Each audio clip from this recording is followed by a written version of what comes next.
Hey everyone, this is PrinceWatercress, and welcome back to Let's Play Dragon Fighter for the Nintendo Entertainment System.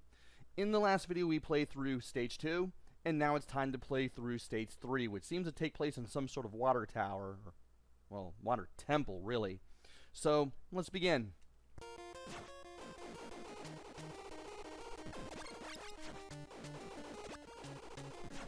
And I did not think that would hit me.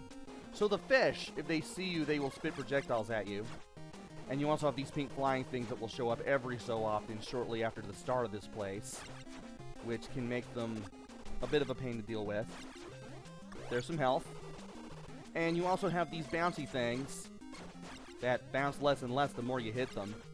The fish will only spit projectiles at you if they can see you. And there's the bigger pot. The big blue pot gives you 8 health back.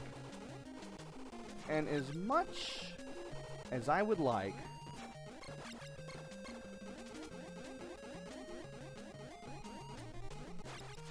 to fight these enemies, I don't want to touch the red power-up. I want to stay at blue for the majority of the game.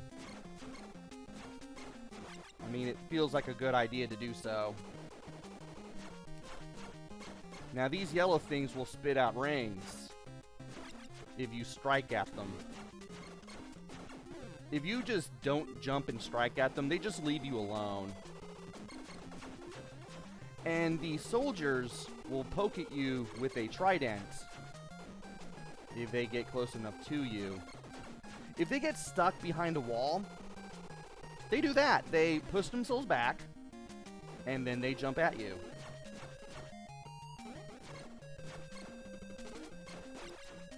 Also, don't worry about the bubbles that are in the background. They can't hurt you. You do want to worry about the conveyor belts that are around here, though. The water does act as conveyor belts at points in the level, and you just want to be careful about that. And that ring destroys all on-screen enemies. Now, amazingly, just the sword attack itself will get these gold circular enemies angry at you, but the homing shot will not. The charge shot won't do it. So keep that in mind as you're playing through this level.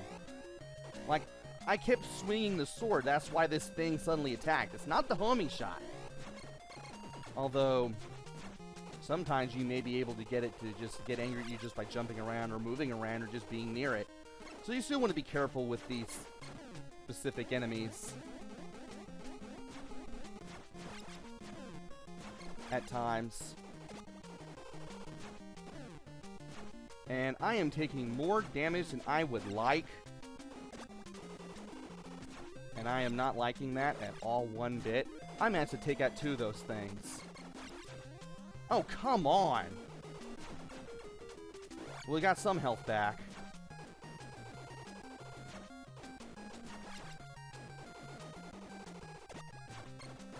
Oh, now this fish enemy decides to attack me.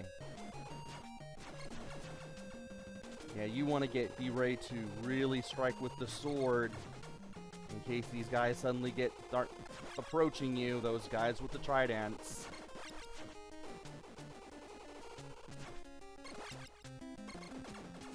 And I'm surprised I got away with that.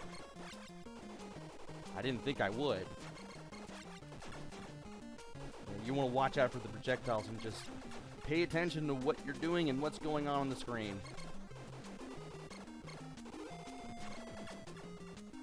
And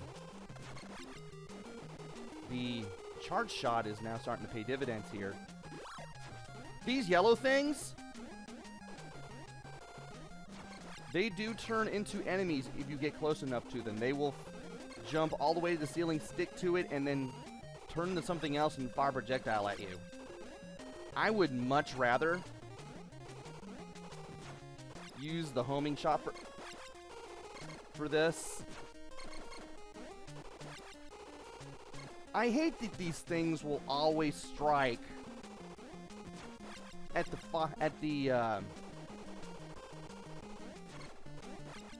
at the enemies that come out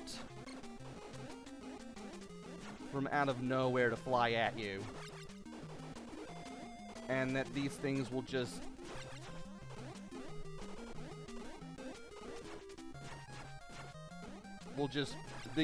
bleh. Let me start that sentence again. I hate it when the game sends these peak enemies at you when you want to destroy the yellow ones with a homing shot, and the homing shot focuses on the pink thing and not the yellow thing.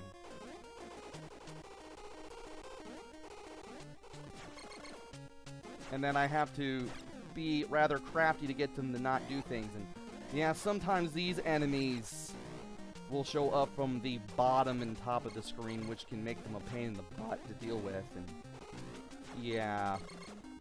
Well, at least the flying enemies aren't showing up here because the residue of that thing that attacked me from below is still here.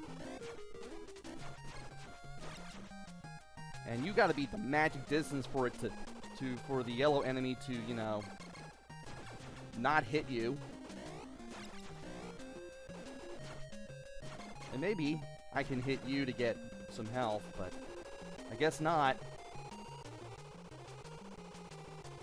But at least we're at the end now. And I'm glad. So this thing. You definitely want to be in dragon form when you're fighting this thing. When the head lowers down, be ready to get close to this thing and attack it. And I am taking damage that I do not want to take. You want to make sure you don't get hit by all those three-way shots, because that can be bad. Ugh. I'm not going to have full health for the next stage. But I'd rather be hit by one thing than a whole bunch of things.